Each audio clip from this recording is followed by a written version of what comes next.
యెహోవా దయాళుడు, ఆయన కృప నిరంతరం మనపై నిలిచింది. మరి తల్లి వలె నోవాహుల ప్రభు దృష్టికి మనం కృప పొందుకున్నాం. ఈరోజు పరిశుద్ధ ఆత్మదేవుడు మనకు బోధించే మర్మం చూడండి. మర్మాలు యెహోవాకు చెందును, అవి ఎవనికి బయలుపరచబడినో వానికి చెందును. హల్లెలూయా. వినిపిస్తుందా?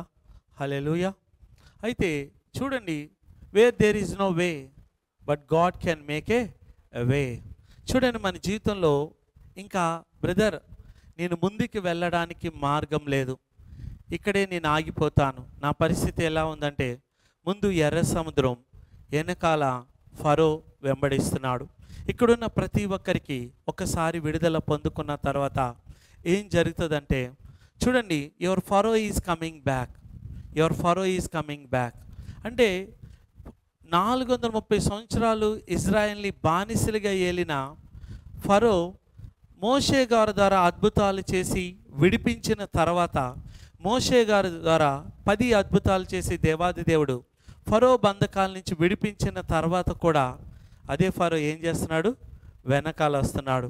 వస్తున్నప్పుడు ఏం జరిగిందంటే, ఇంకా ఇజ్రాయెల్ అంటున్నారు, మోషే 10 అద్భుతాలు చేసావు, ఇప్పుడు 11 అద్భుతం చేయమని మేము నిన్ను అడగం. మేము ఒకటే అడుగుతాం, ఐగుప్తులో సమాధులు లేవా? మమ్మల్ని ఇక్కడికి తీసుకొచ్చావు, మమ్మల్ని విడిచిపెట్టు, మేము ఫరోకి ఐగుప్తీలకి దాసులం అవుతామంటాం. మన జీవితంలో కూడా కొంతమంది శత్రువులను మనం జయించిన తర్వాత అదే శత్రువు జీవితకాలం ఆ శత్రువుని జయిస్తాం, మళ్ళీ అదే శత్రువు మనల్ని వెంబడిస్తూ ఉంటాడు, వెంటాడుతూ ఉంటాడు, వేటాడుతూ ఉంటాడు. అప్పుడు నీ జీవితంలో ఏం చేయాలో తోచదు. ప్రతి క్రైస్తవుడి జీవితంలో ఇలాగే ఉంటుంది. బ్రదర్, నాకు చావడం తప్ప బ్రతికే మార్గం లేదు. ఎంతమందికి అర్థమవుతుంది? పారిపోవడం తప్ప నిలిచి ఉండే మార్గం లేదు.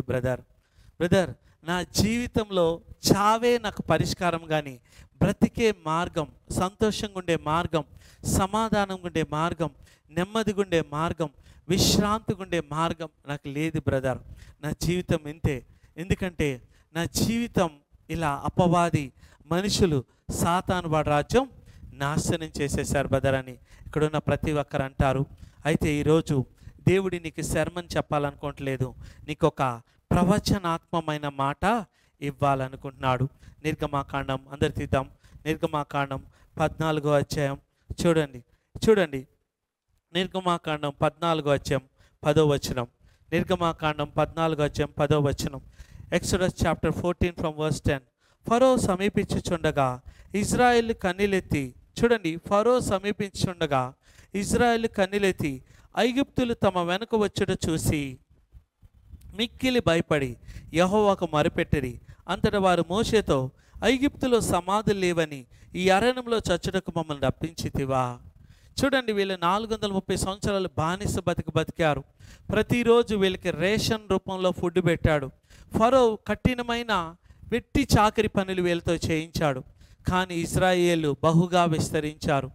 అయితే ఇక్కడ ఏం జరిగిందంటే, ఇంక వీళ్ళు మొరపెట్టినప్పుడు వీళ్ళ బాధను చూసి దేవుడు దిగొచ్చి అరణ్యంలో ఉన్న మోషేని పంపించి ఇజ్రాయెల్ని విడిపించితే, మోషే ఎన్ని అద్భుతాలు చేశాడండి? 10 అద్భుతాలు చేశాడు. మీకు తెలుసు, చూడండి, కర్రను పాముగా చేశాడు, తర్వాత నీళ్లను రక్తంగా చేశాడు, కప్పలు రప్పించాడు, మిడతలు రప్పించాడు, మిన్నలను రప్పించాడు, చీకటి చేశాడు, చూడండి, మిడతలను రప్పించాడు. ఇన్ని అద్భుతాలు చేసినా కూడా ఫరో పంపించలేదు ఇజ్రాయెల్ని. అయితే లాస్ట్కి పస్కా బలి పసుపు ఉదయించిన తర్వాత ఏం జరిగింది? ఫరో విడిచిపెట్టాడు. ఎందుకంటే ఫరో తొలిచూలి సంతానం నుంచి ఆ దేశంలో బానిసగా ఐగుప్తీలుగా బతుకుతున్న ప్రతి ఒక్కర మొదటి కుమారుడు తొలిచూలి సంతానాన్ని దేవుడు ఏం చేశాడు? చంపేశాడు. ఆ తర్వాత ఫరో పోనిచ్చిన తర్వాత ఇప్పుడు మరి ఫరో వెనకాల పడుతున్నాడు. అలాగే నీ జీవితంలో అప్పు తీరినట్టే ఉంటుంది, మరలా అదే అప్పు నేను వెంటాడుతుంటుంది. రోగం పోయినట్టే ఉంటుంది, అదే రోగం నేను వెంటాడుతుంటుంది. శాపం పోయినట్టే ఉంటుంది, అదే శాపం నేను వెంటాడుతూనే ఉంటుంది. బలహీనత పోయినట్టు అదే బలహీనత నేను వెంటాడుతుంటుంది. ఇలా ఎంతమంది జరుగుతుంది? ప్రతి ఒక్కరి జీవితంలో జరుగుతుంది. అవునా కదా? అయితే ఇక్కడ చూడండి, ఐగుప్తీలు ఇజ్రాయెల్ అంటున్నారా, ఇదిగో ఫరో సమీపిస్తున్నాడు, మా వల్ల కాదు, నువ్వు 10 అద్భుతాలు చేసావు, ఫరో మొదటి కుమారుని కూడా చంపేశావు, ఫరో సేవకుల యొక్క మొదటి కుమారులు కూడా దేవాది దేవుడు చంపేశాడు, కానీ ఇప్పుడు మా శత్రువులు సమీపిస్తున్నారు, మా జోలికి రావద్దు, ఐగుప్తుల్లో సమాధులు లేవని ఈ అరణ్యంలో చచ్చుటకు మా మేల రప్పించేదివి. మమ్మల్ని ఐగుప్తులోని బయటికి రప్పించి మమ్మల్ని ఇట్లు చేయనేలా. ఇక్కడ చూడండి, ఇక్కడ చూస్తే నీకు కూడా అనిపిస్తుంది, దేవా ఇక్కడికి నన్ను ఎందుకు రప్పించావు? నేను కూడా అడుగుతున్నాను, ప్రభా ఎందుకు ఈ ఈ అలవాళ్ళకి తిరిగి నన్ను రప్పించావు? లేకపోతే ప్రభా ఎందుకు మరలా నన్ను లేకపోతే ఈ మల్కాజ్గిరికి రప్పించావు? ప్రభా ఎందుకు ఇంకా ఈ అప్పు దగ్గరికి నన్ను రప్పించావు? ఈ అవమానం దగ్గరికి నన్ను రప్పించావు? ఈ నింద దగ్గరికి నన్ను రప్పించావు? ఈ వేదన దగ్గరికి నన్ను రప్పించావు? ఈ బాధ దగ్గరికి నన్ను రప్పించావు? ఈ భయం దగ్గరికి ఎందుకయ్యా నన్ను రప్పించావు అని నువ్వు అడుగుతావు. ఎంతమందికి అర్థమవుతుంది? అయితే ఇక్కడ నువ్వు గుర్తుపెట్టుకోవాల్సిందంటే, ఇక్కడికి దేవుడు, ఈ పరిస్థితి గుండా దేవుడు నీకు నువ్వుగా రాలేదు, లేకపోతే ఎవరో నిన్ను తీసుకురాలేదు. దేవుడే నిన్ను ఇక్కడే తీసుకొచ్చాడు. ఎందుకు తెలుసా? దేవుడు నిన్ను విడిపించడానికి. ఎర్ర సముద్రానికి దేవుడు తీసుకొచ్చింది ఎందుకో తెలుసా? ఇక్కడ గుర్తుపెట్టుకో, ఎర్ర సముద్రం ముందు దేవుడు తీసుకొచ్చింది నిన్ను ముంచేయడానికి కాదు, ఎర్ర సముద్రంలో నీ శత్రువును ముంచేయడానికి. ఆమేన్. ఎంతమందికి అర్థమవుతుంది? అందరూ చెప్తాం, అప్పు దగ్గరికి దేవుడు నన్ను తీసుకొచ్చింది అప్పులో నా శత్రువును ముంచేయడానికి, రోగంలో నా శత్రువును ముంచేయడానికి, బలహీనతలో నా శత్రువును ముంచేయడానికి, వ్యాధిలో నా శత్రువును ముంచేయడానికి. ఇప్పుడు నువ్వు దేనైనా భయంకరమైన మరణ గండం గుండా, అవమానం గుండా, నింద గుండా నువ్వు వెళ్తున్నావంటే దేవుడు అక్కడికి తీసుకొచ్చింది నీకు నువ్వుగా అక్కడికి రాలా. నువ్వు అనుకుంటా, అయ్యో నేను ఇక్కడికి వచ్చేసాను అనవసరంగా. చాలాసార్లు అనుకునేవాడిని, నేను ఎందుకు ఇలా ఇటువైపు సేవ వైపు వచ్చానని చాలాసార్లు రిగ్రెట్ అయ్యాను. ఎందుకంటే ఎక్కడ పెడితే అక్కడ చూడండి, నేను సేవ స్టార్ట్ చేసిన కాడి నుంచి ఆర్టీసీ క్రాస్ రోడ్లో విపరీతంగా నన్ను కొట్టారు, బాగా కొట్టారు సేవ చేస్తున్నానని, రోడ్డు మీదకి లాగి. అక్కడి నుంచి అయిపోయిన తర్వాత బొల్లారం వచ్చాను. బొల్లారం దగ్గర కూడా విసిగించి, వేసారి అవమానించి, మంత్రపేగలు చేసి అక్కడి నుంచి వెళ్ళగొట్టేశారు. అక్కడి నుంచి ఇక్కడ ఐజీ స్టాటీ దగ్గర సేవ పెట్టుకున్నాను, అక్కడ రాళ్లతో కొట్టి అన్ని ఇబ్బందులు పెట్టారు. అక్కడి నుంచి అయిపోయిందని చెప్పేసి మల్కాజ్గిరి వెళ్ళాను. మల్కాజ్గిరిలో కూడా మోసం చేసి నన్ను ఎన్నో రకాల బాధలు పెట్టి ఇక్కడ తీసుకొచ్చారు.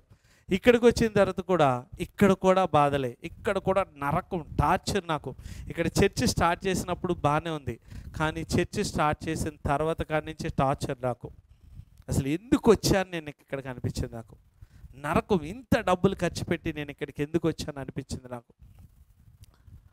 ఎందుకనంటే అపవాది ఎప్పుడు కూడా నువ్వు ఉద్యోగం చేస్తే ఫైట్ చేయదు నీతో, నువ్వు జాబ్ చేస్తే, నువ్వు బిజినెస్ చేస్తే ఫైట్ చేయదు. నువ్వు ఎప్పుడైతే సువార్త ప్రకటిస్తావో, దేవుని రాజ్యాన్ని కడతావో, అప్పుడు అపవాది నీతో పోరాడుతుంది. నేను అంటాను, ప్రభువా వాళ్ళందరూ గొప్పగా బ్లెస్ అయిపోతున్నారు, అందరూ నా పరిస్థితి ఏంటి ప్రభువా? నీ సేవ చేయడానికి వచ్చానంటే చూడండి, లోకస్తులను స్నేహిస్తుంది, ప్రేమిస్తుంది. కానీ ఎప్పుడైతే ఈ దేవుడు నువ్వు వెంబడిస్తావో, అపవాది నీతో యుద్ధం చేస్తుంది. సాతాను వాడి రాజ్యం నీతో ఏం చేస్తుంది? యుద్ధం చేస్తుంది. ఎంతమందికి అర్థమవుతుంది? అందుకే ఎప్పుడు కూడా దేవుడు నిన్ను ఇక్కడ ఒక చోటకి నడిపిస్తాడండి. గుర్తుపెట్టుకో, దేవుడు ఇక్కడికి నిన్ను నడిపించాడా, దీని గుండా నిన్ను తీసుకువెళ్ళే తీరుతాడు. ఎర్ర సముద్రం దగ్గరికి నిన్ను నడిపించాడా, ఎర్ర సముద్రం పాయలు చేసి నేను తీసుకెళ్తాడు. అప్పు దగ్గరికి నేను నడిపించాడా, అప్పును పాయలు చేసి నేను నడిపిస్తాడు. రోగం గుండా నేను తీసుకెళ్తాడా, రోగం దగ్గరికి తీసుకొచ్చాడా, రోగం గుండానే నేను నడిపిస్తాడు. దాన్ని జయించి నువ్వు బయటకు వస్తావు. అవమానం గుండా, నిందగుండా, కోర్టు కేసులు గుండా, మంత్రప్రయోగం గుండా, శాతబడి శక్తులు, గడ్డితనం, నిరుద్యోగం, అవివాహితనం దగ్గరికి నేను నడిపించాడా, దాని గుండెనే నేను తీసుకెళ్తాడు. దాన్ని జయించి తీసుకెళ్తాడు. ఆమేన్. అందుకే దేవుడు ఒక దాని యొద్దకు నిన్ను నడిపించినప్పుడు దాన్ని జయించే సామర్థ్యం నీకు ఇచ్చి దాని గుండా నిన్ను తీసుకువెళ్తాడు. వీళ్ళు చూడండి ఏమంటున్నారో, నిర్గమాకాండం 14 వచనం. అంతటి వారు మోషేతో, ఐగుప్తులో సమాధులు లేవని ఈ అరణ్యంలో చచ్చుటకు మమ్మల్ని ఎలా రప్పించితివి? మమ్మల్ని ఐగుప్తులోని బయటికి రప్పించి మమ్మల్ని ఇట్లు చేయనేలా? మా జోలికి రావద్దు, ఐగుప్తులకి దాసుల మగ్ధమని ఐగుప్తులు మేము నీతో చెప్పిన మాట ఇదే కదా. మేము ఈ అరణ్యమందు చచ్చట కంటే ఐగుప్తులకి దాసులొకటి మేలని చెప్పిరి. నీకు కూడా అనిపిస్తుంది, పాత జీవితానికి వెళ్ళిపోతే మంచిది, ఇక్కడ చచ్చిపోవడం ఎందుకు, పాత జీవితానికి వెళ్ళిపోతే మంచిది, పాత యొక్క జాబ్కు వెళ్ళిపోతే మంచిది, పాత బిజినెస్కి వెళ్ళిపోతే మంచిది, పాత లైఫ్ స్టైల్కి వెళ్ళిపోతే మంచిదని నీకు అనిపిస్తుంది. ఎందుకో తెలుసా? చూడండి, నీకు వెళ్ళే మార్గం లేదు, నీకు మరణమే శరణ్యం అనిపించవచ్చు, మరణమే నీకు మార్గంగా అనిపించవచ్చు. అందుకే నీకు వెళ్ళే మార్గం లేదు కాబట్టి నువ్వు బాధపడుతూ ఉంటావు, అవునా కదా? అయితే ఇక్కడ చూడండి, చూడండి, అందుకు మోషే భయపడకుడి, చూడండి, యెహోవా మీకు నేడు కలగజేయ రక్షణ మీరు ఊరక నుండి, చూడండి, ఊరక నిల్చుండి చూడండి. యెహోవా మీకు కలగజేయ రక్షణ మీరు ఊరక నిలిచిండి చూడిడి. అంటే ఎప్పుడు కూడా stand still. When you are step in faith, God will move in power. ఎప్పుడైతే విశ్వాసంతో నువ్వు అడిగేస్తావో దేవుడు శక్తివంతంగా నీ జీవితంలో పనిచేస్తాడు. కొన్నిసార్లు నువ్వు దేవుడితో విసిగిపోతావు. మోషే గారు కూడా విసిగిపోయాడు. అయ్యా, వీళ్ళందరినీ మోసుకుని నన్ను వెళ్ళమంటావేంటి? వీళ్ళు నేను కన్నానా? అందుకే నన్ను చంపమని అడుగుతాడు మోషే. ప్రతి సేవకుడు అడుగుతాడు. నాలో నేను ఎన్నోసార్లు దేవుడిని అడిగిన మాట, ప్రభా నన్ను చంపేసే, ఎందుకంటే నేను సేవకి పనికి రాను. నాకే అనిపిస్తుంది నేను సేవకు పనికి రానని చాలాసార్లు. ఎందుకు అనిపిస్తుంది అంటే, ఈ దేవుడితో నడుస్తున్నప్పుడు యేసే అన్నాడు, యోహాను రాసిన పత్రిక శ్రమ కలుగుతుంది, అయినా ధైర్యంగా ఉండండి, లోకాన్ని నేను జయించున్నాను. అందుకే ఈ లోకంలో మీకు సమాధానం కలగాలని ఈ మాటలు చెప్తున్నాను అంటున్నాడు. ఆమేన్. అయితే చూడండి, అందుకు మోషే భయపడకుడి. ఈరోజు వీళ్ళు చూడండి, మోషేని పంపించి దేవుడు 10 అద్భుతాలు చేశాడు. వీళ్ళు విడుదల పొందుకున్న తర్వాత మొదటి చూసింది ఏం తెలుసా? పస్కా బలి పశువు. అంటే యేసే రక్తం శరీరం ద్వారా మృత్యు వీళ్ళని తాకలేకపోయింది. కానీ ఐగుప్తీయుల యొక్క తొలిచూలు, ఫరో తొలిచూలు, మొదటి కుమారుడి నుంచి అందరినీ తాకి చంపేసింది మరణం. కానీ ఇక్కడ మోషేని కానీ ఇజ్రాయెల్ని కానీ ముట్టలేదు. గోషాన్ ఆశీర్వాదం చాలా గొప్పగా ఉంది. అయితే ఇక్కడ చూస్తే మీరు ఆశ్చర్యపోయేది ఏంటంటే, వీళ్ళు ఇన్ని 10 అద్భుతాలు చూశారు. దేవుడు నీళ్ళను రక్తంగా చేసినప్పుడు ఐగుప్తుల అందరి నీళ్లు, కాలువలు, చెరువులు, నైలు నది రక్తంగా మారింది. కానీ గోషానులో ఉన్న ఇజ్రాయెల్ యొక్క నీళ్లు రక్తంగా మారలేదు. కప్పలు రప్పించినప్పుడు ఐగుప్తులందరికీ కప్పలు వచ్చేసినాయి. ఫరో ఇంట్లో కప్పలు ఉన్నాయి, కానీ గోషాన్లో కప్పలు లేవు, మిడతలు లేవు, తర్వాత మిల్లలు లేవు, చీకటి లేదు, వ్యాధులు లేవు. ఇవన్నీ 10 అద్భుతాలు చేశాడు.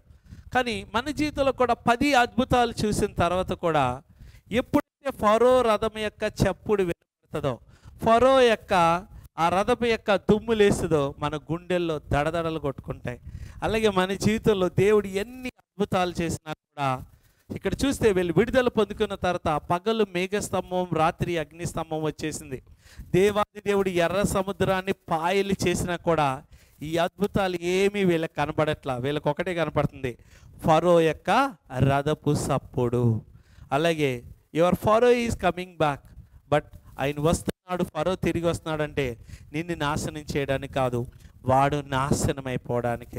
ఈరోజు ఎవరైతే నిన్ను వెంటాడుతున్నాడో, తిరిగి వస్తున్నాడో, ఈ సమస్యలు, కష్టాల్లో ఏదైతే నీకు శ్రమ, కష్టం వాడు పెట్టాలని వస్తున్నాడో, అదే శ్రమ, కష్టం, అదే మంత్రపైగం, శాతభయ శక్తి, అదే లేమి, వ్యాధి, మరణం, అదే బలహీనత, కోర్టు కేసులు, మంత్రపైగం, శాతభయ శక్తులతో నీ శత్రువు నాశనం అయిపోయి మునిగిపోనుగాక. Amen, amen. ఎంతమందికి అర్థమవుతుంది? అయితే చూడండి, అందుకు మోషే భయపడకడి, యెహోవా మీకు నేడు కలగచే రక్షణను మీరు ఊరకే నిలిచిండి చూడండి, మీరు నేడు చూసిన ఐగుప్తుల్ని ఇక మీదట ఎన్నటికీ చూడరు. అంటే నీ శత్రువుని ఇంకెన్నటికీ చూడండి. ఒక శత్రువు జీవితకాలం పోరాడుతూ ఉంటాడు. అది లేమవ్వచ్చు, వ్యాధి అవ్వచ్చు, మరణం అవ్వచ్చు, భర్త ద్వారా టార్చర్ అవ్వచ్చు, అత్త ద్వారా టార్చర్ అవ్వచ్చు, వేదన అవ్వచ్చు, లేకపోతే తాగుబోతు, తిరిగిపోతూ దురాత్మలు అవ్వచ్చు, పితరుల శాపాలు అవ్వచ్చు, ఫెయిల్యూర్స్ కావచ్చు, నిరుద్యోగం అవ్వచ్చు, అవ్వాతనం అవ్వచ్చు, కోర్టు కేసులు అవ్వచ్చు, మంత్రపైగం, శాతభయ శక్తులు అవ్వచ్చు, లేకపోతే మ్యారిటల్ ఫెయిల్యూర్ అవ్వచ్చు, నీకు ఒంటరితనం అనిపించవచ్చు, ఎవరు నిన్ను అర్థం చేసుకోకపోవచ్చు. చూడండి, కళలు, దర్శనాల ద్వారా అపవాది నేను వెంటాడవచ్చు, చీకటికర శక్తులు నిన్ను బాధించవచ్చు. అయితే ఇవన్నీ దేవుడు నిన్ను ఒక్క సమయానికి ఒక భయంకరమైన స్థానానికి నిన్ను తీసుకెళ్తే, ఆ ఎర్ర సముద్రం కావచ్చు, ఆ ఎరికో గోడ దగ్గర ఏమవుతుందో తెలుసా?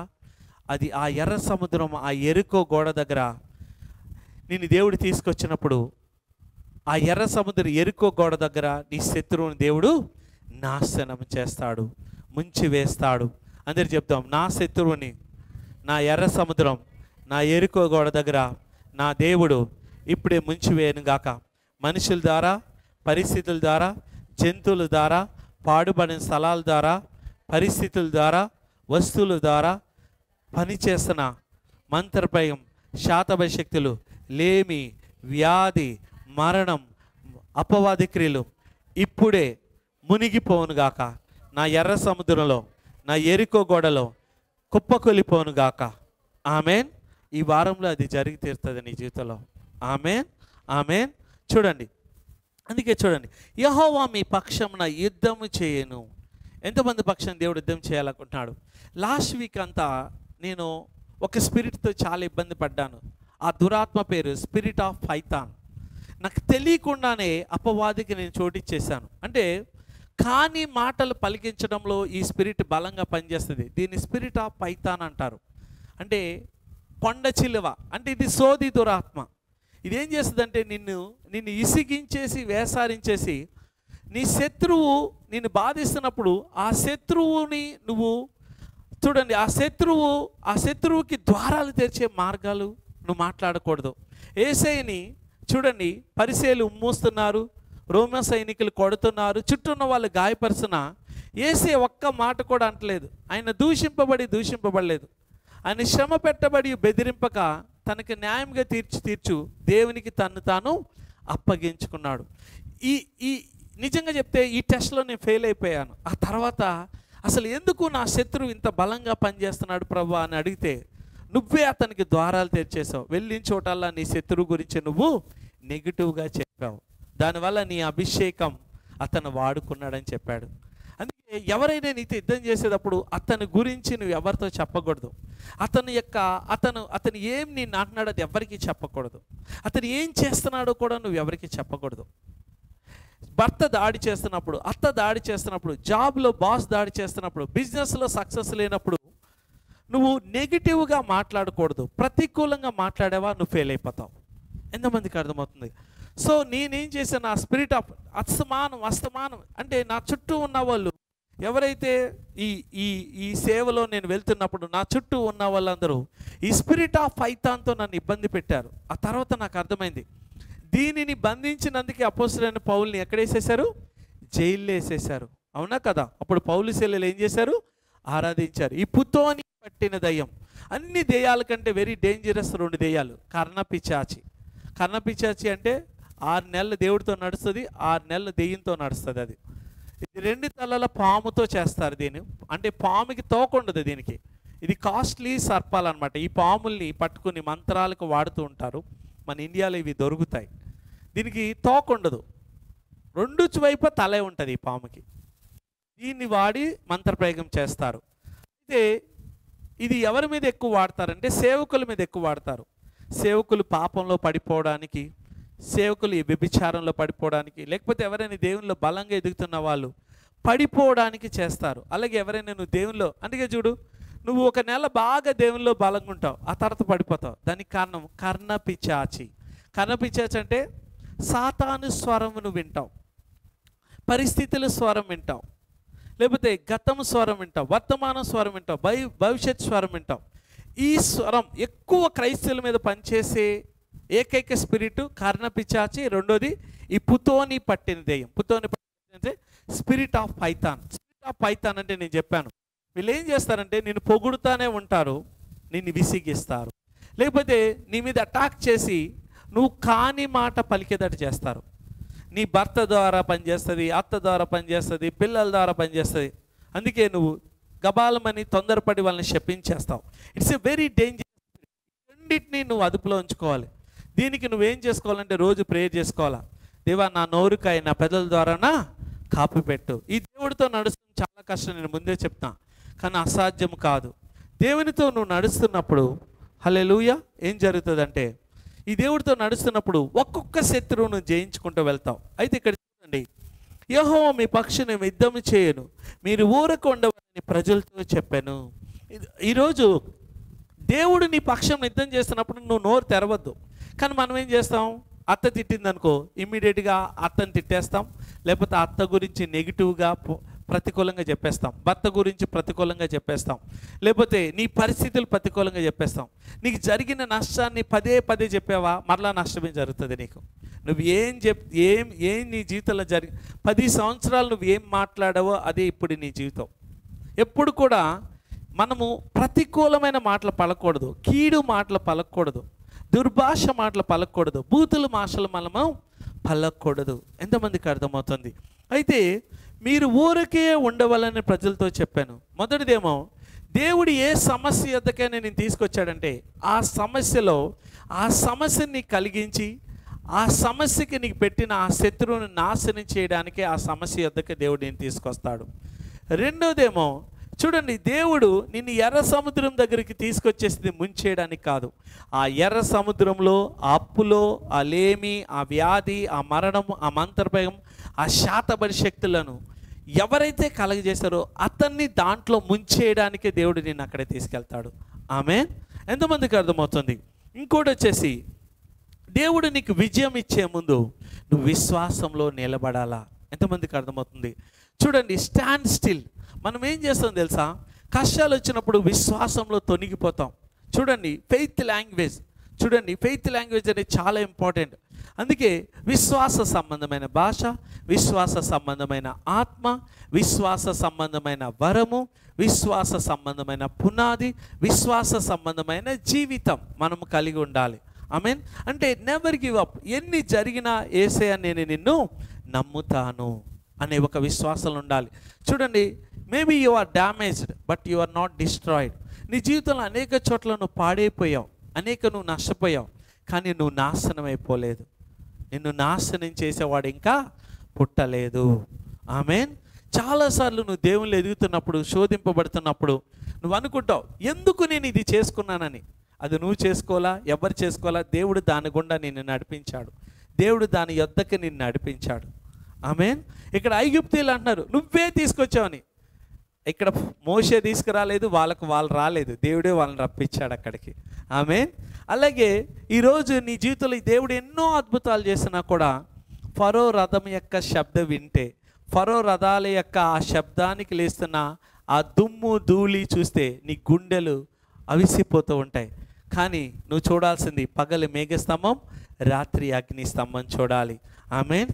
దేవుడు నిన్ను ఓడిపోనివ్వడు, దేవుడు నిన్ను ఎప్పుడు గెలిపిస్తాడు. నేను రాత్రి అడుగుతున్నా, ప్రభా అసలు నన్ను ఎందుకు ఇక్కడ తీసుకొచ్చంటే ఇక్కడ తీసుకొచ్చి నీ శత్రువుని నాశనం చేయాలని. ఆమేన్.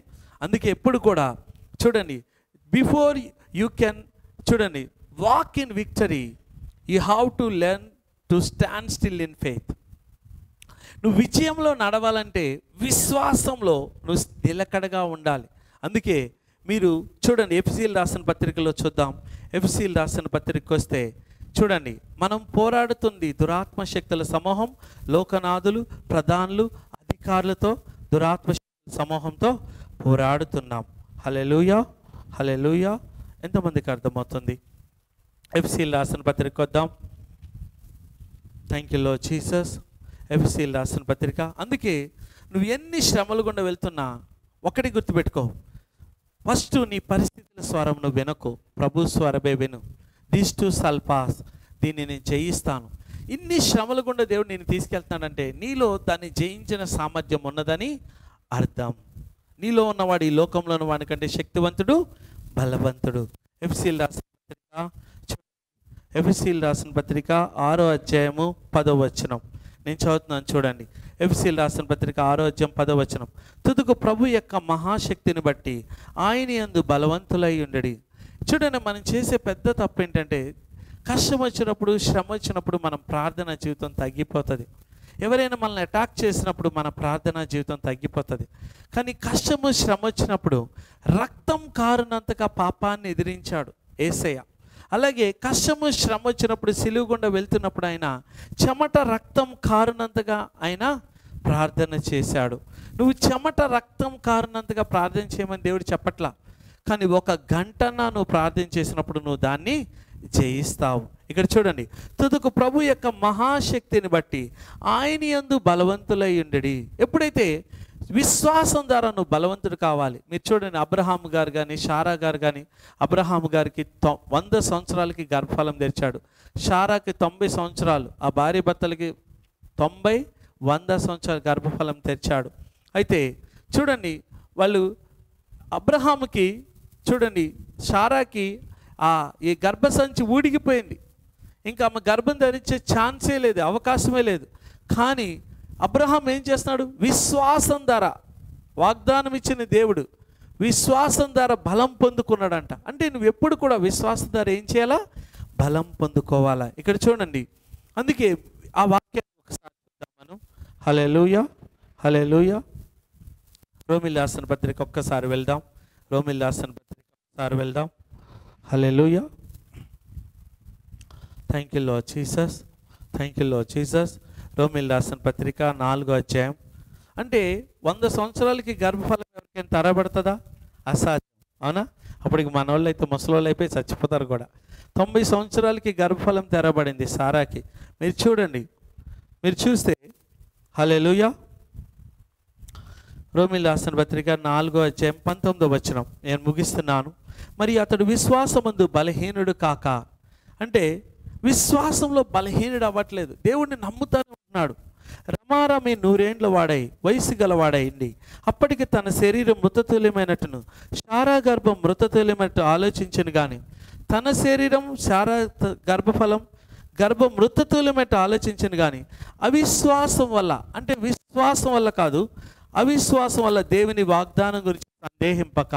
మనం కష్టం వచ్చేసినప్పుడు అవిశ్వాసంలోకి వెళ్ళిపోతాం, సందేహిస్తాం, భయపడతాం. దేవుడు నన్ను వదిలేశాడేమో, ఎక్కడ తప్పు చేశాను, ఎక్కడ పాపం చేశాను, ఎందుకు అలా పలానా రోజు ఆ నిర్ణయం తీసుకోకపోతే బాగుండేది, పలానా రోజు పెళ్లి చేసుకోకపోతే బాగుండేది, పలానా రోజు బిజినెస్ పెట్టకపోతే బాగుండేది, పలానా రోజు అరే ఇది చేయకపోతే బాగుండని నీకు అనిపిస్తుంది, అవునా కదా? అయితే ఇక్కడ చూడండి, అబ్రహాం గారు కూడా తప్పులు చేశారు. అయితే ఇక్కడ చూడండి, అవిశ్వాసం వల్ల దేవుని వాగ్దానం గురించి సందేహించట్లేదు, దేవుని మహిమపరిచాడంట. అవిశ్వాసం వల్ల అంటే తన శరీరం మృతతుల్యమైపోయింది, సారా గర్భం మృతతుల్యమైపోయింది. ఇంకా నో ఛాన్స్. 100 సంవత్సరాలకి 90 సంవత్సరాలకి గర్భం ఎవరికైనా తెరచబడుతుందా? తెరబడదు. అయితే దేవుడు వాగ్దానం చేసిన వాడు నమ్మని సందేహించలేదంట. దేవుణ్ణి మహిమపరిచాడంట. సందేహాన్ని, అవమానాన్ని, నిందని, అవిశ్వాసాన్ని, హృదయకాఠిన్యాన్ని నువ్వు జయించాలంటే నువ్వు ఎన్ని శ్రమలు గుండా వెళ్ళినా దేవుని మహిమపరచాలి. ఇది చాలా కష్టం, కానీ నువ్వు చేసినప్పుడే విడుదల వస్తుంది. చూడండి, until you glorify the God while you are suffering you shall not be delivered. Amen. చాలా కష్టం. చూడండి, ఇది వరకు ఉన్నంత సంతోషం నాకు లేదు. అసలు నేను సంతోషం అన్న సంగతే మర్చిపోయాను నా జీవితంలో. దేవుడికి ఇష్టమైంది, నాకు ఇష్టమైంది ఏంటి తెలుసా? నేను ఎప్పుడు హ్యాపీగా ఉండే వ్యక్తిని నా జీవితంలో. నేను చాలా కార్లు అనుకున్నాను నా అంత హ్యాపీగా ఎవ్వరు ఉండరని. కానీ 2022 సిక్ అవడం మొదలైన కాడి నుంచి, ఎప్పుడైతే హాస్పిటలైజ్డ్ అయిపోయిన అప్పటి నుంచి మెల్లమెల్లగా నేను సంతోషంగా ఉండడం మానేశాను. అంటే సంతోషంగా ఉండాలని ప్రయత్నించినా కూడా కొన్నిసార్లు మనం ఉండలేము. అయితే ఒకటి నిజం, పరిశుద్ధ ఆత్మ చేత నువ్వు నడిపింపబడితే నువ్వు సంతోషంగా ఉండాలి. ఎందుకంటే సంతోషం అనేది ఆత్మ ఫలం, అవునా కదా? పరిశుద్ధాత్మతో నువ్వు నడిపింపబడ్డావు అనుకో, ఎడారిలో ఉన్నా, జైల్లో ఉన్నా, ఎక్కడున్నా నువ్వు సంతోషంగా ఉంటావు. ఆమేన్. చూడండి, Joy is a choice, love is a choice. అన్నీ ఉండి కూడా నువ్వు సంతోషంగా ఉండలేకపోవచ్చు, ఏది లేకుండా కూడా నువ్వు సంతోషంగా ఉండగలవు. ఎంతమందికి అర్థమవుతుంది?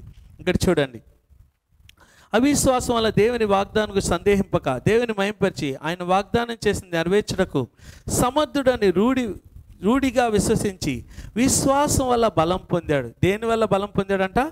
విశ్వాసం వల్ల. నువ్వు ఎప్పుడైతే దేవుణ్ణి, ప్రభువా ఇన్ని శ్రమలున్నా, ఇన్ని కష్టాలున్నా, అప్పు మీద అప్పు పెరుగుతున్నా, రోగం మీద రోగం పెరుగుతున్నా, భర్త మారకపోయినా, భార్య మారకపోయినా, అనుకున్నది జరగకపోయినా, ఎంత ప్రార్థన చేసినా జవాబు రాకపోయినా, పరిస్థితులు ఎంత ఘోరంగా ఉన్నా, దేవా నేను నిన్ను నమ్ముతా, నువ్వు నన్ను విడిపిస్తావు అని ఎప్పుడైతే నువ్వు అంటావో అప్పుడు నీ శత్రువుని ఎర్ర సముద్రంలో ముంచివేస్తాడు.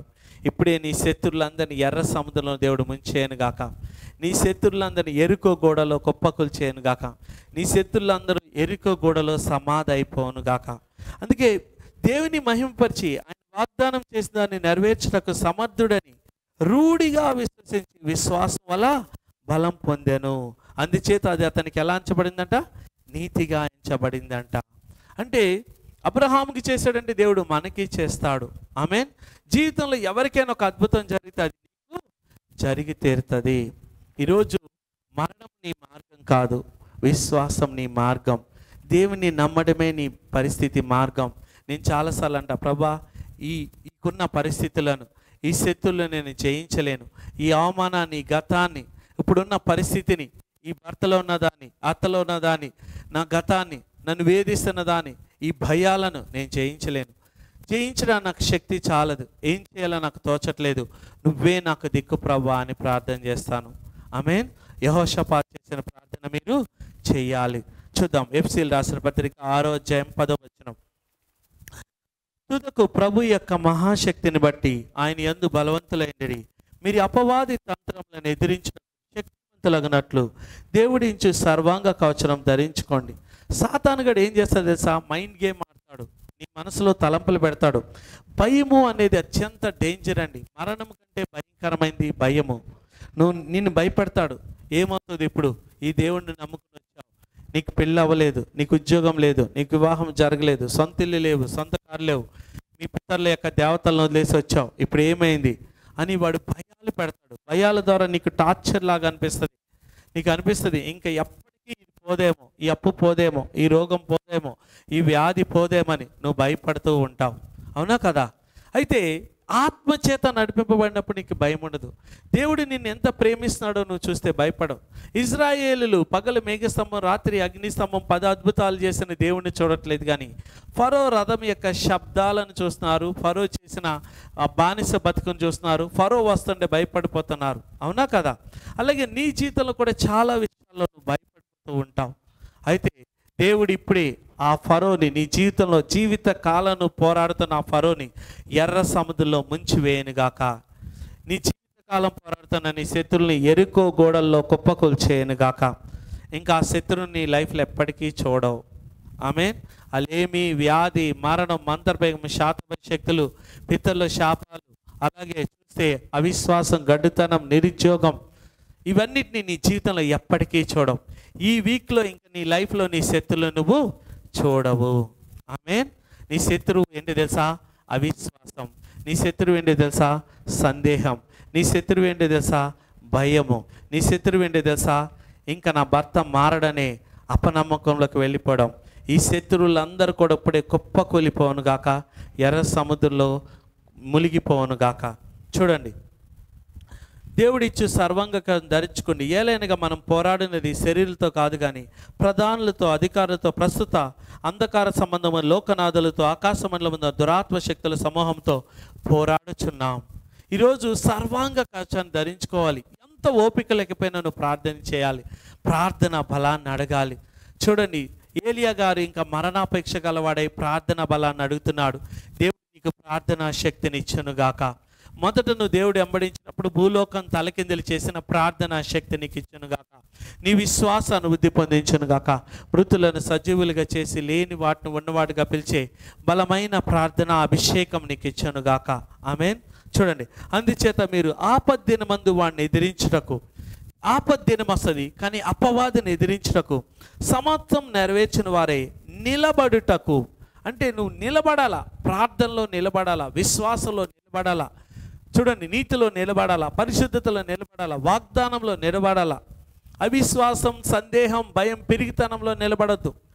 దేవుడి నీకు పిరికి ఆత్మ లేవల, శక్తి, జ్ఞానం, ఇంద్రియ నిగ్రహగలిగిన ఆత్మనిచ్చాడు.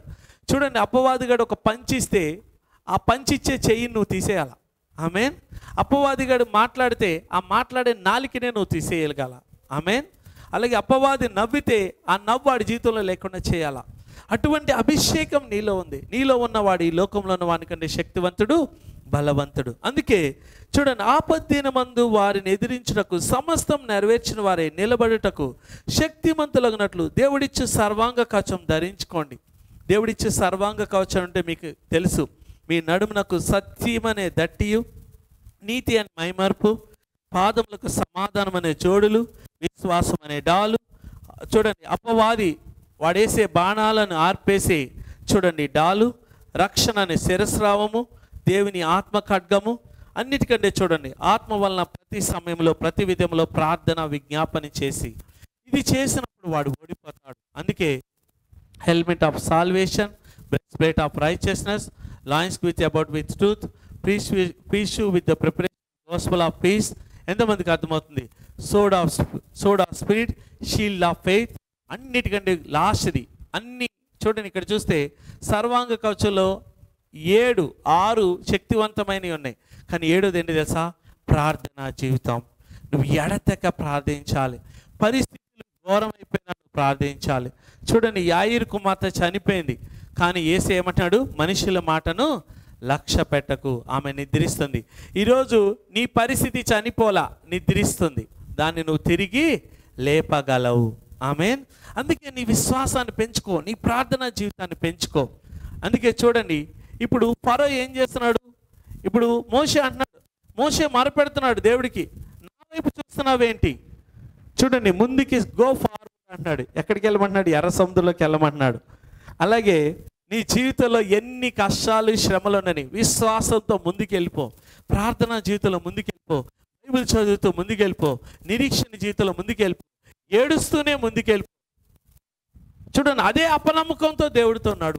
చూడండి, దేవుడు శిష్యులు ఎన్ని తప్పులు చేసినా కూడా, బైబిల్లో ఎవరెన్ని తప్పులు చేసినా కూడా వాళ్ళు దేవుడిని వెంబడించడం ఆపలేదు. దేవుడిని వెంబడించడం ఆపనంత కాలం నువ్వు గొప్ప విజయం సాధిస్తావు. ఇక్కడ చూడండి, మోషే ఏం చేశాడు? కర్ర ఎత్తి ఆ ఎర్ర సముద్రం నేను పాయలు చేశాడు. ఇజ్రాయేల్ అందరూ కూడా ఆ పొడి నేల నడుచుకుని పోయారు. ఫరో కూడా ఏం చేశాడు? అంతే ధైర్యంతో 600 రథాలతో వెనకాల వస్తున్నాడు. ఇంకా ఇజ్రాయేల్కి భయం పట్టుకుంది. ఎర్ర సముద్రం పాయలు చేసిన అద్భుతం కూడా చూడట్లేదు, ఫరో వెనకాల వస్తుందే చూస్తున్నాడు. దేవుడు ముందెళ్తున్న మేఘ స్తంభం చూడట్లా, అగ్ని స్తంభం చూడట్లేదు, 10 అద్భుతాలు చూడట్లేదు, ఒక్క ఫరో రథము శబ్దమే వినపడుతుంది వీళ్ళకి. అలాగే నీ జీవితంలో కూడా దేవుడు ఎన్ని అద్భుతాలు చేసినా ఫరో చప్పుడే వినపడుతుంది. అప్పులు చప్పుడు, లేమి చప్పుడు, వ్యాధి చప్పుడు, అవమానింపబడతానేమో, నిందింపబడతానేమో, అవమానం వచ్చేస్తుందేమో, నా పరిస్థితి అనే చప్పుడు. అన్నిటికంటే నీకు నరుడికి, ఎవరికైనా విశ్వాసాలకి భయంకరమైన మరణం కాదు, అవమానింపబడతానేమో, అవమానం వచ్చేస్తుందేమో, నిందింపబడతానేమో, సిగ్గుపడతానేమో అనేది ఎంతమందికి అర్థమవుతుంది? అయితే దేవుడు ఏం చేశాడు? ఇక్కడ చూడండి, దేవుడు ఎప్పుడు కూడా when you go forward in faith, God will backup you. చూడండి, ఇన్ ద పవర్. దేవుడు ఎప్పుడైతే నువ్వు విశ్వాసంలో ముందుకెళ్తావో, దేవుడు నీ వెనకటి భాగం, ముందు భాగం అంతా కూడా దేవుని ఆత్మ అభిషేకంతో నింపి నీ గతం నేను తరమకుండా చేస్తాడు. ఇక్కడ ఫరో ఇజ్రాయేల్ యొక్క గతం, ఇజ్రాయేల్ యొక్క అప్పులు, ఇజ్రాయేల్ యొక్క రోగాలు, ఇజ్రాయేల్ యొక్క బానిస బతుకు. ఎప్పుడైతే నువ్వు విశ్వాసంతో ప్రార్థన చేసి ముందుకెళ్తావో, విశ్వాసంతో చర్చికి వస్తావో, విశ్వాసంతో బైబిల్ చదువుతావో, విశ్వాసంతో ఉపవాసం ఉంటావో, విశ్వాసంతో దేవుడికి విత్తుతావో, ఏం జరుగుతుందో తెలుసా? దేవుడు ఏం చేస్తాడో తెలుసా? అప్పుడు దేవుడు God will back you up in the power. దేవుడు ఏం చేస్తాడు తెలుసా? వెనక నుంచి, ఇప్పుడు చూడండి, ఇజ్రాయెల్ని ఫరో 600 రథాలు తరుముతుని ఎక్కడ? ఎర్ర సముద్రం మధ్యలో. దేవుడు పాయలు చేసి, దేవుడు మార్గం ఇచ్చిన, దేవుడు నీకు ఒక ద్వారం తెరిచినా కూడా ఆ ద్వారంలో కూడా శత్రువు వస్తూ ఉంటాడు. హల్లెలూయా. ఉద్యోగం అనే ద్వారం, బిజినెస్ అనే ద్వారం, లేకపోతే విశ్వాసం అనే ద్వారం, అద్భుతాలు చేసే ద్వారం, లేకపోతే నువ్వు నీ జీవితంలో ఏదైనా తెరిస్తే ఆ వివాహ ద్వారం గుండా కూడా వాడు వచ్చేస్తాడు. అప్పుడు నువ్వు ఇంకా అదేంటిది? దేవుడి చిత్తానుసారం వివాహం జరిగిన ఏంటి టార్చరు? దేవుడి చిత్తానుసారంగా జాబ్ వచ్చినా ఏంటి టార్చరు? దేవుడి చిత్తానుసారంగా బిజినెస్ పెట్టినా ఎందుకు ఈ చిత్రవద టార్చర్ అని నీకు అనిపిస్తుంది. దేవుడి చిత్తానుసారంగా నడుస్తున్న ఏంటంటే, చూడండి, నీ శత్రువు ఇంకా నిన్ను వెంటాడతాడు. దేవుడు ఎందుకు వెంటాడిస్తాడంటే వాడు నాశనం అయిపోవాలని. హల్లెలూయా. అందుకే ఇక్కడ చూస్తే దేవుడు ఏం చేశాడో తెలుసా? రాత్రంతా కూడా తూర్పు గాలిని విసరిచేశాడు. అయితే ఇక్కడ పగలు మేఘస్తంభం, రాత్రి అగ్నిస్తంభం ఉంది కదా. రాత్రి అగ్నిస్తంభంలో ఇజ్రాయేలీలు రాత్రంతా 3000 కిలోమీటర్లు అనమాట ఎర్ర సముద్రం. ఈ 3000 కిలోమీటర్లు ఎర్ర సముద్రంలో వెళ్తూ ఉండగా రాత్రంతా నడుస్తుంటే వెనకాల ఈ రథాలలో వచ్చేస్తున్నారు. వీళ్ళకి భయం వేస్తుంది. వస్తున్నప్పుడు ఇదేంట్రా బాబు, ఎర్ర సముద్రం పాయలు చేసినా కూడా వీళ్ళు అదుతాల. వీళ్ళు అడగాల్సింది ఏంటి? ప్రభువా, ఈ ఎర్ర సముద్రం ముందు ఆ ఫరోని చంపొచ్చు కదా. అలా చంపట్లే దేవుడు. ఎర్ర సముద్రం పాయలు చేస్తే ఆ ఎర్ర సముద్రంలో ఐగుప్తులు ఐగుప్తులు ఎవరిని తరుముతున్నారు? ఇజ్రాయెల్ని తరుముతున్నారు. అలాగే దేవుడు నీకు స్వస్థత ఇచ్చిన తర్వాత, సమృద్ధి ఇచ్చిన తర్వాత, ఆరోగ్యం ఇచ్చిన తర్వాత కూడా ఆ పాత రోగాలు, పాత అప్పులు, పాత గతాలు, పాత మంత్రపేగం, పాత శాతభశక్తులు నిన్ను వెంటాడుతూ ఉంటాయి. అవునా కదా? ఇదే జరుగుతుంది ఇక్కడ. జరుగుతున్నప్పుడు ఏం జరిగిందంటే చూడండి, దేవుడు ఏం చేశాడు తెలుసా? ఈ ఎదుటి ఉన్న దేవదూతను, ఎదురు ఉన్న అగ్ని స్తంభాన్ని చూడండి వెనక్కి పంపించి ఐగుప్తులకేమో చీకటి వచ్చేసింది, ఇజ్రాయెల్కేమో వెలుగుంది. ఆ చీకటి ఉండడం వల్ల ఐగుప్తీలు చీకట్లో రథాలను తోలలేకపోతున్నారు. ఈ వెలుగులో ఉన్న ఇజ్రాయేలీలు తొందరగా ఎర్ర సముద్రం దాటొచ్చేశారు. దేవుడు ఏం చేస్తాడు తెలుసా? నువ్వు విశ్వాసంతో అడిగేసినప్పుడు నీ శత్రువుకి చీకటి కలిగజేస్తాడు, వాడు కళ్ళను మొత్తేస్తాడు. ఫస్ట్ వాడు ఈరోజు ఎవరైతే లేమి, వ్యాధి, మరణం, అంధకారం, రోగాలు ఏవైతే నిన్ను గడ్డుతనం, నిరుద్యోగం, అవ్వాతనం నిన్ను వెంటాడుతున్న దానికి దేవుడు అంధత్వం కలిగించునుగాక. నిన్ను ఇబ్బంది పెడుతున్న మాంత్రికులకి, మాంత్రికురాలకి, మంత్రప్రయోగానికి, శాతభశక్తులకి, పితరుల శాపాలకి దేవుడు అంధత్వము, గుడ్డితనము కలగచేయనుగాక. ఆమేన్. ఈరోజు నుంచి మాంత్రికుడికి నువ్వు కనపడవు, లేమికి నువ్వు కనపడవు, వ్యాధికి నువ్వు కనపడవు, అప్పులకు నువ్వు కనపడవు, గడ్డుతనం, నిరుద్యోగం, అవివాతనం, కోర్టు కేసులకు నువ్వు కనపడవు, నిన్ను బాధిస్తున్న దానికి నువ్వు కనపడవు. ఎందుకు తెలుసా? దేవుడు వాడు యొక్క కళ్ళను మొత్తివేయబోతున్నాడు. ఇప్పుడే వాడు కళ్ళు పొడిచివేయబడును గాక. మీరు చూడండి, గద్ద ఏం చేస్తుంది? సర్పాన్ని భూమి మీద ఏం చంపదు. ఆ స్నేక్ని, ఆ బ్లాక్ కోబ్రాని, ఆ విష సర్పాన్ని ఎక్కడికి తీసుకెళ్తుంది? మధ్యాకాశాన్ని తీసుకెళ్ళి ఫస్ట్ చేసే పని ఏంటి తెలుసా? దాన్ని కళ్ళు పొడిచేస్తుంది. హల్లెలూయా. ప్రార్థన చేసినప్పుడు నువ్వేం చేస్తావు తెలుసా? సాతాను యొక్క కళ్ళును పొడిచేస్తావు, సాతాను యొక్క కళ్ళును గుడ్డితనం చేస్తావు. ఎంతమందికి అర్థమవుతుంది? ఈరోజు నిన్ను తరతరాలుగా బాధిస్తున్న లేమి, వ్యాధి, మరణం, గడ్డుతనం, నిరుద్యోగం, అవ్వాతనం, దురలవాట్లు, వ్యసనాలు, పాపం, వ్యభిచారం, నిన్ను బాధిస్తున్న పితరుల శాపాలు, అవమానం, నింద, కోర్టు కేసులు, మంత్రభేగం, శాతభశక్తులు, మాంత్రి యొక్క కళ్ళు అంధత్వంలోనికి వెళ్ళిపోనుగాక, వాళ్ళు గుడ్డోళ్ళు అయిపోనుగాక. ఆమేన్. ఎంతమందికి కావాలి? ఇది ప్రార్థన చేసినప్పుడు నువ్వు ఇంకా బలం పొందుకుంటావు. దేవుడు ఇజ్రాయేలీని, ఐగుప్తులను తరుముతున్నప్పుడు దేవుడు ముందున్న ఆ మేఘస్తంభాన్ని వెనక్కి తీసుకొచ్చాడు. ముందున్న దేవదూతను వెనక్కి తీసుకొచ్చి వాళ్ళకి వీళ్ళకి మధ్య చీకటి కలగజేసినప్పుడు ఐగుప్తీలు వాళ్ళ రథాలను చీకట్లో తోలలేకపోయారు.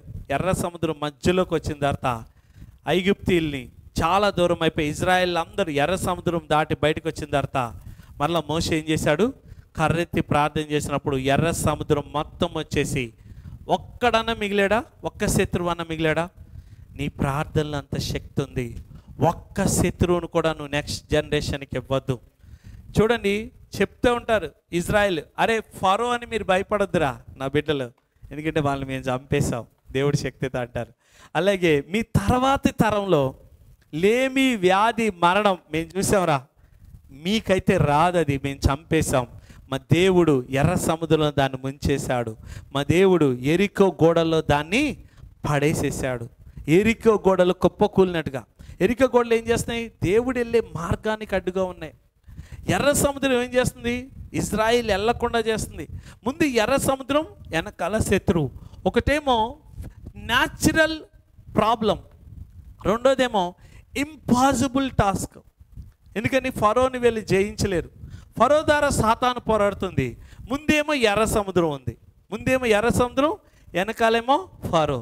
నువ్వు ఎటు వెళ్ళాలో నీకు తెలీదు. అలాగే నీకు అనిపిస్తుంది, ఏం చేసినా బ్లెస్ అవ్వట్లేదు బ్రదర్, ఏం చేసినా స్వస్థత అవ్వట్లా, ఏం చేసినా సక్సెస్ అవ్వట్లా, ఏం చేసినా పెళ్ళి అవ్వట్లా, ఏం చేసినా గర్భఫలం తెరబట్లా, ఏం చేసినా ఉద్యోగం రావట్లా, ఏం చేస్తే నా భర్త మారుతాడు, ఏం చేస్తే నా భార్య మారుతుంది, ఏం చేస్తే నా బిడ్డలు మారుతారు. 10 సంవత్సరాలు 20-30 సంవత్సరాలు అయిపోయింది బ్రదర్ అంటే సాతానుగాడి యొక్క కళ్ళు పొడిచే సమయం ఇది. వాడిని అంధత్వంలో ఎంతమంది తోసేస్తారు? దేవుడు మొదట ఫరోని ఏం చేశాడు? చీకటి కలగజేశాడు. నువ్వు ప్రార్థన చేస్తే ఏమవుతుంది? చీకటి వచ్చేస్తుంది ఆడికి. నిన్ను బాధిస్తున్న యజమానుడు కానీ ఎవడైనా వాడి కళ్ళు కనపడవేక నిన్ను ఏం చేయాలో కూడా చూడలేడాడు. ఆమేన్. మీరు చూడండి ఏం చేశాడు ఇక్కడ చూడండి. హల్లెలూయా. ఇది చూస్తున్నా, నిర్గమకాండం 14:23. చూడండి ఈ నిర్గమకాండం 14:23. ఐగుప్తీయులు ఫరో గుర్రములు రథములు రాతులు వారిని తరిమి సముద్రం మధ్యన చేరిరి. అయితే వేకుజామున ఉదయకాలమున యెహోవా అగ్ని మేఘమయమైన స్తంభము నుండి, చూడండి వేకుజామున యెహోవా ఆ అగ్ని మేఘమైన స్తంభము నుండి ఐగుప్తుల దండు వైపు చూసి ఐగుప్తుల దండును కలవరపరిచిరి. వారి రథచక్రములు ఊడిపడినట్లు చేయగా వారు బహు కష్టపడి తోలుచుండిరి. అప్పుడు ఐగుప్తులు ఇజ్రాయేల్ ఎదుటి నుండి పారిపోదాం రండి, యెహోవా వారి పక్షమున మనతో యుద్ధము చేయుచున్నాడు. ఇంకోటి ఏం చేశాడు? రాత్రంతా చీకట్లో వాళ్ళని మొత్తేశాడు. మీరు చూడండి 20 చదువుతున్నాను, నిర్గమకాండం 14:20. అది ఐగుప్తుల సేనకు ఇజ్రాయెల్ సేనకు నడుముగా ప్రవేశించను, అది మేఘము గనుక వారికి చీకటి కలిగెను. ఒక మేఘాన్ని దేవుడు వెనక పంపించాడు, ముందు వెళ్తున్న దూతను వెనక పంపించాడు. ఈరోజు దేవుడు నీ గతం జరుగుతుందా, ఆ గతాన్ని తరిమే విధంగా దేవుడు ఆ గత అప్పులు, గత రోగాలు, గత పాపాలు, గత శాపాలు, గతలో నువ్వు చేసిన తప్పులను తరిమే విధంగా దేవుడు దేవదూతను పంపబోతున్నాడు. ఆమేన్. నీ గత తప్పులన్నీ తరిమే దేవదూత నీ వెనక్కి వచ్చును గాక. ఒక మేఘము నీ శత్రువులకు చీకటి కలగచేయను గాక. ఇక్కడ ఐగుప్తీయులకి చీకటి కలగజేస్తుంది ఏంటండి? మేఘము. మేఘం అంటే దేవుని యొక్క వాహనము. ఆమేన్. ఎప్పుడైతే నువ్వు వర్షం వచ్చినప్పుడు ప్రార్థిస్తావో ఆ మేఘం ఏం చేస్తుంది తెలుసా? మాంత్రికులకి మాంత్రికురాలకి లేమి, వ్యాధి, మరణముకి చీకటి కలగజేస్తుంది. చీకటి కలగజేసిన తర్వాత వాళ్ళ రథచక్రాలు, వాళ్ళకున్న ప్రయత్నాలన్నీ ఊడిపోతాయి. యెహోవా ఇతని పక్షం యుద్ధం చేస్తాడని వాళ్ళు ఒక మార్గం నుంచి 7 మార్గంలా పారిపోతారు. ఆమేన్. అందుకే దేవుడు ఈ పరిస్థితి దగ్గరికి నిన్ను తీసుకొచ్చింది దేవుడే. దీని గుండా నిన్ను నడిపిస్తాడు, కానాని దేశానికి నిన్ను తీసుకెళ్తాడు. పాలు తేనెలు ప్రవహించే దేశాన్ని, సకల ఆశీర్వాదాలు నీకు ఇచ్చునుగాక. ఆమేన్. రెండోది, దేవుడు ఎర్ర సముద్రం ముందు ఎరికో గోడ దగ్గరికి నేను తీసుకొచ్చింది ఎర్ర సముద్రంలో నీ శత్రువులను ముంచేయడానికి, ఎరికో గోడల్లో నీ శత్రువులను సమాధి చేయడానికే. అంటే ఇక్కడికి నువ్వు వచ్చింది, నేను తీసుకొచ్చింది దేవుడు ఎర్ర సముద్రంలో నీ శత్రులు ముంచడానికి, ఎరికో గోడలో నీ శత్రుల్ని సమాధి చేయడానికి. అది జరుగునుగాక. మూడోది, ఎప్పుడైనా నువ్వు ఆశీర్వదింపబడి, చూడండి, before when you want to walk in victory, చూడండి, దేవుని యొక్క విజయంలో నువ్వు నడవాలంటే చూడండి నువ్వు చేయాల్సింది ఏంటో తెలుసా? మొదట you have to learn to stand in faith, stand still in faith. విశ్వాసంలో నిలకడగా నువ్వు ఎదగాలి. నీకు విజయంలో నడవాలంటే విశ్వాసంలో నిలకడగలగాలి. ఎలా అంటే ప్రార్థన చేయడం, బైబిల్ చదవటం, ఉపవాసం చేయడం. నా లాస్ట్ వచ్చేప్పటికీ ఎప్పుడైతే నువ్వు విశ్వాస సంబంధమైన అడిగేస్తావో నీ గతాన్ని, నీ వెనక్కి దేవుడు వచ్చి నీ గతాన్ని జయిస్తాడు. ఆమేన్. ఎంతమందికి అర్థమవుతుంది? అందుకే యుద్ధంలో ఆరిని నేలన ఇజ్రాయెల్ వచ్చినప్పుడు ఐగుప్తుల్లో అందరు చచ్చిపోయారు. ఒక్కడు ఫరోతో సహా అందరు ఏమైపోయారు? ఎర్ర సముద్రంలో చచ్చిపోయారు. అలాగే నేడు మీరు చూస్తున్న శత్రువులను మీరు ఎన్నటికీ చూడరు. ఈ వీక్ వాగ్దానం ఏంటి తెలుసా? నీ లైఫ్లో ఇంతకాలం నువ్వు పోరాడిన శత్రువును నీ లైఫ్లో ఇంకెన్నటికీ చూడవు. అవమానాన్ని, నిందనం, కోర్టు కేసులు, మంత్రపైగం, శాతభశక్తులు, లేమి, వ్యాధి, మరణం, భయము, గడ్డుతనం, నిరుద్యోగం, అవివాతనం ఇంకెన్నటికీ చూడవు. ఆమేన్. హల్లెలూయా. దానికి నువ్వేం చేయాలా? ప్రార్థన చేయాలా. ప్రార్థన చేస్తే నీ వెనక్కి నీ శత్రువు మీదకి మేఘం వెళ్తుంది. అలాగే నీ శత్రువుల యొక్క కళ్ళను దేవుడు ఏం చేస్తాడు? గుడ్డితనం కలగజేస్తాడు. వాళ్ళు యుద్ధం చేయడం నేర్చుకోవడం ఆపేస్తారు. వాళ్ళు ఏమవుతారు? నీ శ్రమలు, నీకు ఏదైతే అది కలిపెట్టిందో దాన్నే నువ్వు దానికి తినిపిస్తావు. ఆమేన్. నీ నిమిత్తం వాడు తీసిన గోతులో వాడిని నువ్వు పూడుస్తావు. నీ నిమిత్తం వాడేసిన వలలో వాడు నువ్వు పట్టిస్తావు. నీకు కలిపెట్టింది వాడికే నువ్వు తినిపించునుగాక. నీ నిమిత్తం వాడేసిన వలలో వాడిని నువ్వు చిక్కించునుగాక. నీ నిమిత్తం వాడి తీసిన గోతులో నువ్వు వాడిని పాతి పెట్టునుగాక. నీ నిమిత్తం వాడిని కలిపిన దానికి రెట్టింపును వాడి కల్పించి తినిపించునుగాక. ఇదే నీ అంతం, ఇదే నీ అంతం. దేవుడు అట్టు నిన్ను మహిమపరచునుగాక. ఆమేన్. చిన్న సాక్ష్యం చెప్పి నేను ముగిస్తాను. హల్లెలూయా, హల్లెలూయా. అందరూ దయచేసి లేచి నిల్చుందాం. దయచేసి లేచి నిల్చుందాం. Hallelujah, hallelujah. Thank you Lord Jesus. Thank you. ఉంచున్నానా? అయితే ఈ సాక్ష్యం చెప్తాను. ఈ సాక్ష్యం ఏంటంటే, చైనా దేశంలో బ్రదర్ యువాన్ అనే వ్యక్తి ఉన్నాడు. ఈయన హెవెన్లీ మ్యాన్ అనమాట. ఇతని యొక్క సాక్ష్యాలు మామూలుగా ఉండవు. చైనా దేశంలో అస్తమానం ఇతన్ని తీసుకెళ్ళి జైల్లో వేసేస్తూ ఉంటారు. హెవెన్లీ మ్యాన్ అనే బుక్ ఉంటుంది. ఎంత బాగుంటుందోనండి. హల్లెలూయా. ఇతను అస్తమానం తీసుకెళ్ళి జైలు వేస్తారు. ఇతను ఎలా వచ్చేస్తాడు తెలుసా? జైల్లో ఉండి ఉపవాస ప్రార్థన చేస్తాడు. అప్పుడు ఏమవుతుంది తెలుసా? జైలు 4 స్టేజులు 10 ఇతనికి హై సెక్యూరిటీ పెడతారు. ఈ హై సెక్యూరిటీ పెట్టినా కూడా ఇతను ప్రార్థన చేసుకుంటే డోర్లు తెరవబడతాయి, అందరు కళ్ళు చీకటైపోతాయి, వచ్చేస్తాడట. ఇతను ప్రత్యేకతే అది. పేతురు ఆత్మ అంటే ఇతన్ని. అసలు నిజంగా ఎన్నిసార్లు అంటే అన్నిసార్లు అంట దొరకడంట. అసలు పట్టుకుంటారంట, సేవ చేసేటప్పుడు పట్టుకుంటారంట, కొడతారంట, తీసుకొచ్చి జైలు వేస్తారంట. 6, 7, 8 లెవెల్స్ హై సెక్యూరిటీలో పెడతాడంట. ఏం చేస్తాడంట? ఉపవాస ప్రార్థన చేసి, ప్రభువా నేను సువార్త ప్రకటించాలి, వెళ్ళిపోవాలంటాడంట. దేవుడు చెప్తాడంట, పలానా రోజు నువ్వు వెళ్ళిపోదు కానీ అంటాడంట. ఆ రోజు అన్ని డోర్లు తెరవబడతాయి అంట, అందరు కళ్ళు చీకటైపోతాయి అంట, బయటకు వచ్చేస్తాడంట, సువార్త ప్రకటిస్తాడంట. ఒకసారి ఏం జరిగిందో తెలుసా? ఈ బ్రదర్ ఇవాన్ గారు సువార్త ప్రకటిస్తున్నప్పుడు ఏం జరిగింది తెలుసా? ఒకరోజు ఇట్లా అస్తమానం సువార్త ప్రకటించి అందరిని మార్చేస్తున్నాడని తీసుకెళ్ళి కాళ్ళు ఎరకొట్టేశారంట.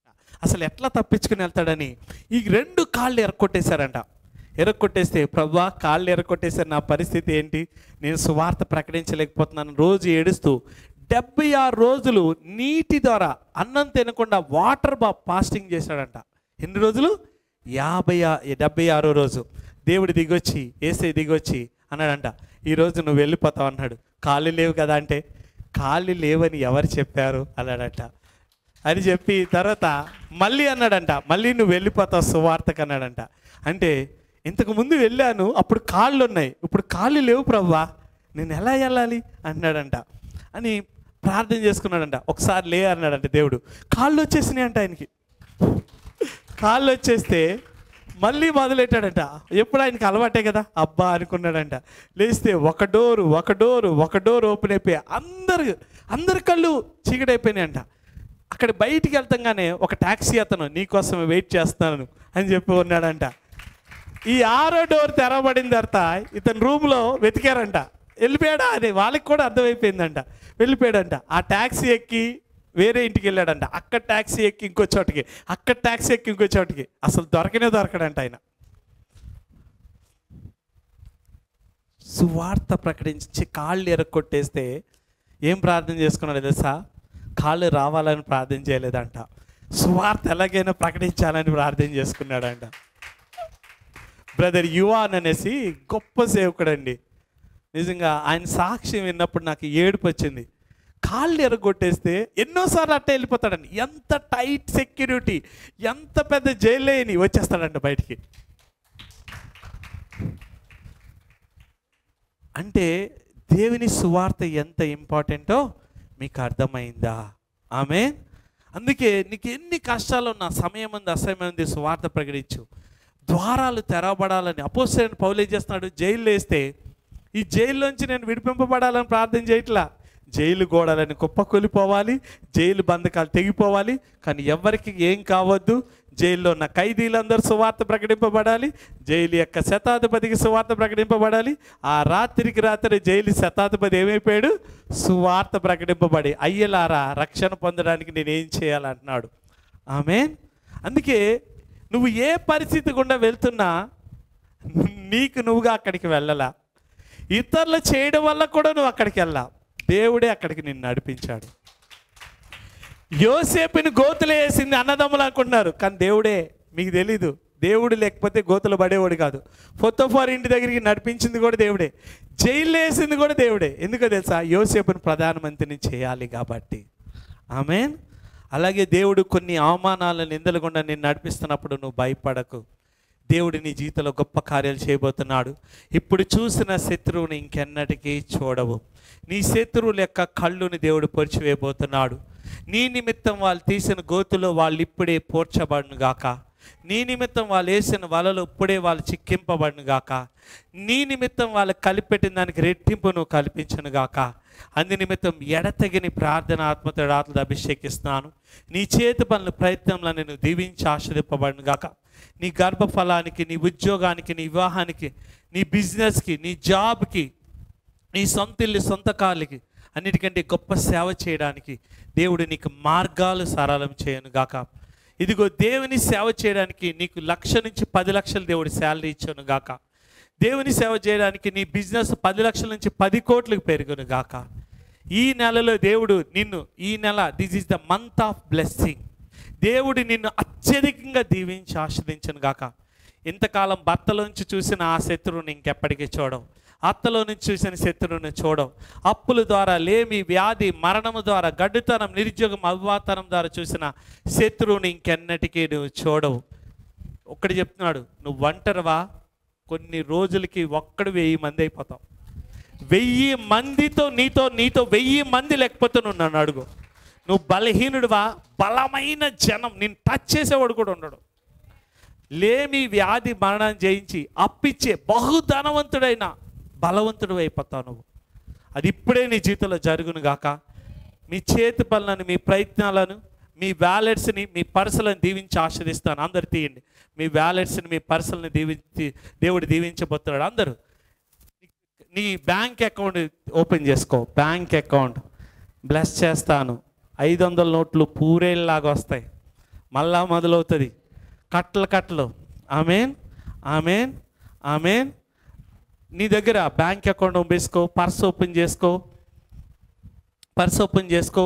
బ్యాంక్ అకౌంట్ ఓపెన్ చేసుకో. Thank you Lord Jesus. ఇది దయచేసి తొందరగా తీసుకోండి. బ్యాంక్ అకౌంట్స్ని దీవించి ఆశీర్దిస్తా. నేను భూమి మీద ఏది ఆశీర్దిస్తే అది ఆశీర్దింపబడుతుంది. ఏది శపిస్తే అది శపింపబడుతుంది. పట్టుకున్నారా? 500 నోట్లు పట్టుకోండి. ఎంతమంది 500 నోట్లు ఉన్నాయి? 500 నోట్స్. కార్డ్స్ పట్టుకో. ఇంకా బ్యాంకులో అకౌంట్ రాబోతుంది. హల్లెలూయా, హల్లెలూయా. 500 నోట్లు పట్టుకో. బ్యాంక్ అకౌంట్ పట్టుకో.